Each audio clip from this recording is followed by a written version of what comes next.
you guys about a second?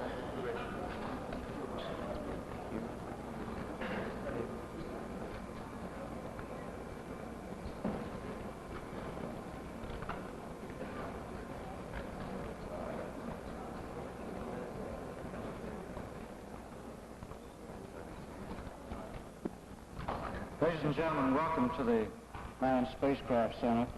This is the Apollo 11 press conference.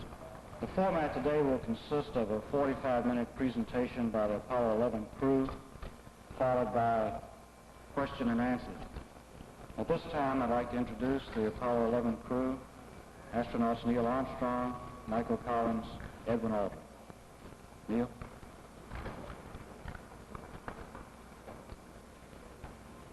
It was our pleasure to have participated in one great adventure. It's an adventure that took place not just in the month of July, but rather one that took place in the last decade.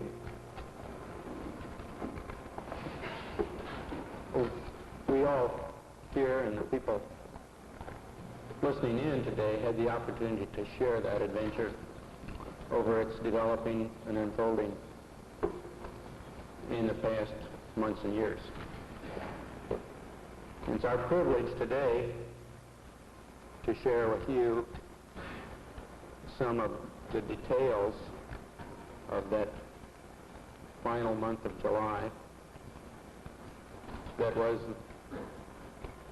certainly the highlight for the three of us of that decade. We're going to divert a little bit from the format of past press conferences and talk about the things that interested us most, in particular the things that occurred on and about the moon. We will use a number of films and slides which most of you have already seen, and with the intent of pointing out some of the things that we observed on the spot which may not be obvious to those of you who are looking at them here from the surface of Earth.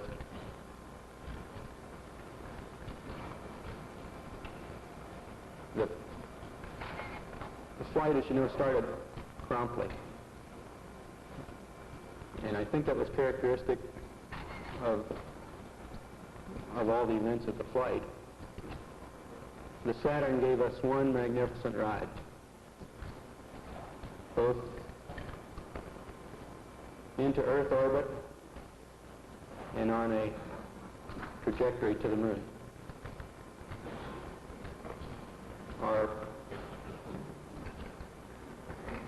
Our memory of that actually differs little from the reports that you have all heard from those previous Saturn V flights, and the previous flights served us well in preparation for this flight in the boost as well as the subsequent phases.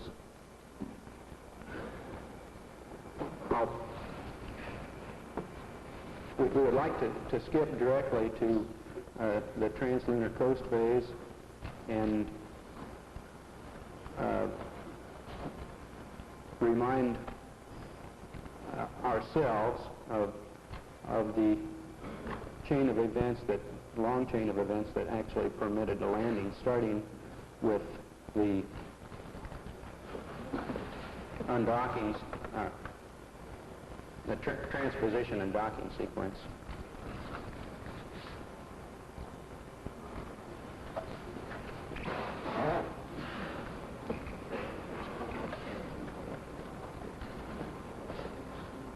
This was our first look at the magnificent machinery which had been behind us up until this point, the booster. Of course, the first and second stages had long since separated, but this shows the limb nestled inside the third stage, the S4B, after the translunar inject burn. This maneuver was an interesting combination of manual and automated techniques in that we programmed the onboard computer to make the turnaround, and then these final maneuvers were made completely manually.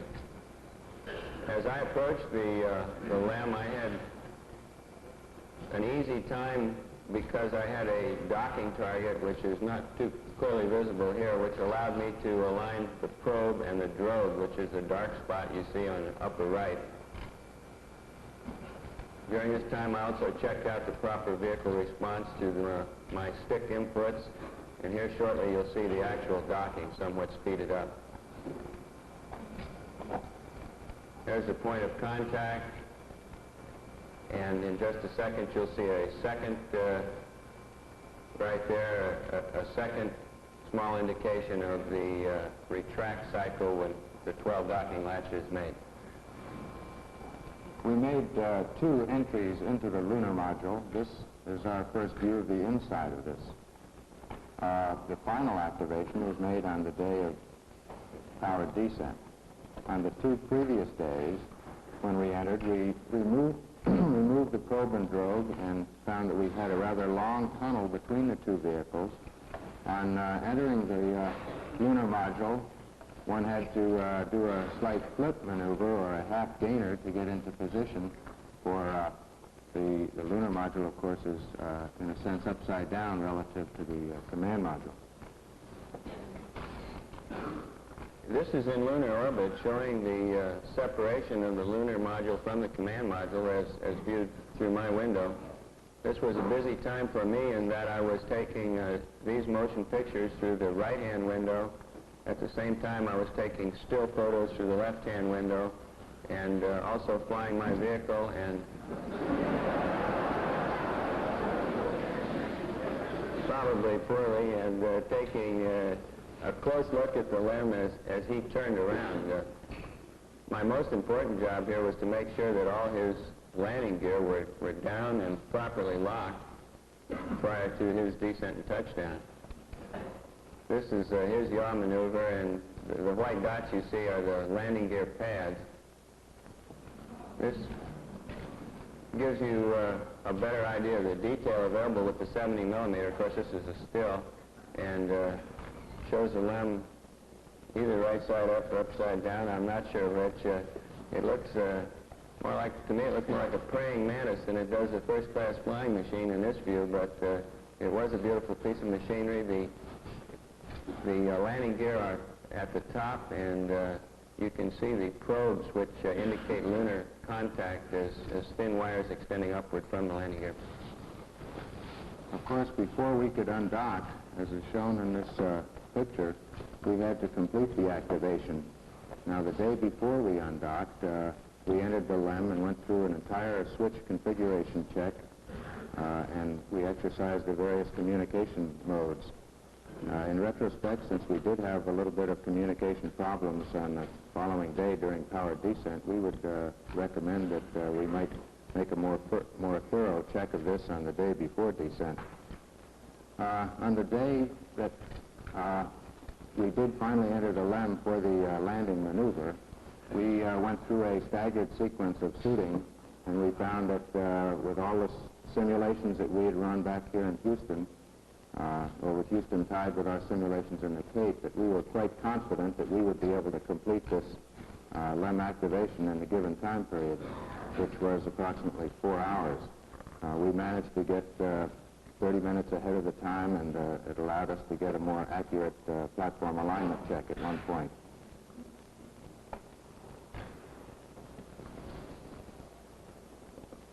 After the undocking maneuver, we went through a brief radar check, and then the command module executed a 2 foot per second maneuver away from us so that we would both be able to independently exercise our guidance system through a star alignment check, which we did following this separation maneuver.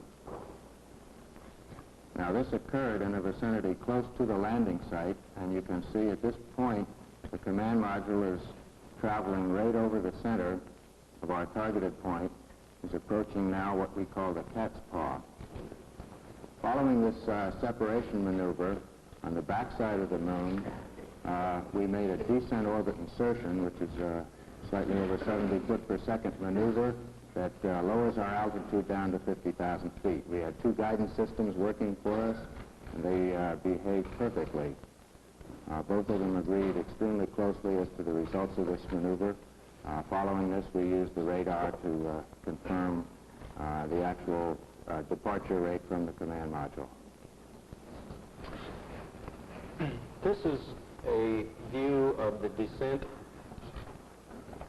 trajectory area as viewed through the LEM window during our activation.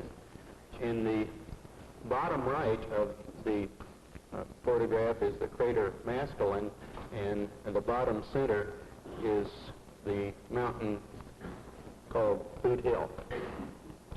Immediately above Boot Hill is a small sharp-rimmed crater called Maskelyne W, which was the crater that we used to determine our downrange and cross-range position error prior to completing the final phases of the descent. The landing area itself is in the smooth area at the top of the picture just before we arrive at the shadow, or what's called the terminator. We had seen a number of pictures from Apollos 8 and 10 which gave us an excellent understanding of the ground track over which we would pass during the descent. We're now looking out the right-hand window of the crater, and there's Maskelyne W. It occurred approximately 2 to 3 seconds late and gave us the clue that we would probably land somewhat wrong.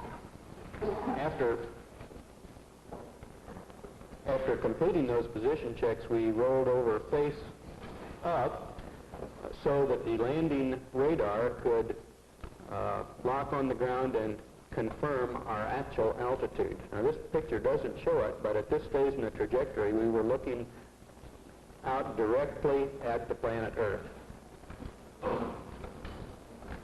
In the final phases of descent, after a number of program alarms, we looked at the landing area and found a very large crater just in the very left top corner of the picture.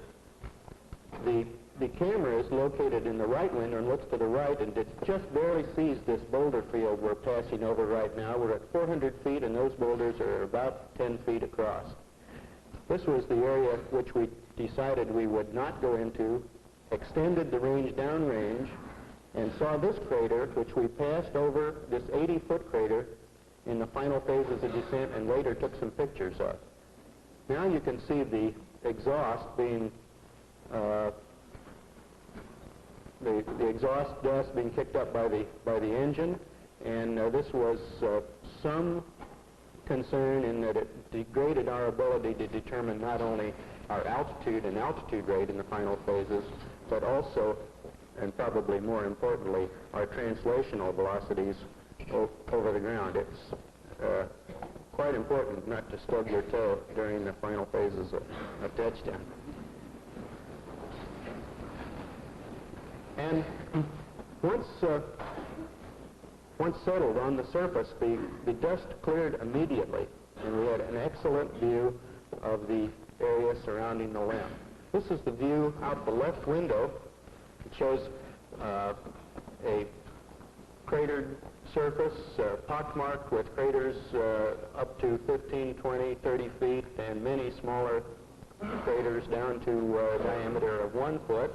And of course, the surface was very fine-grained. We could tell that from our view out the window, but there were a surprisingly large number of rocks of all sizes. This is the view out the right window.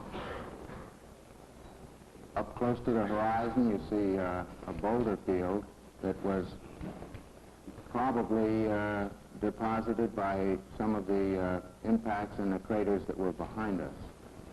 You see, most of the craters have rounded edges. However, there is a variation in the age of these, as we can tell by the sharpness of the edge of the crater.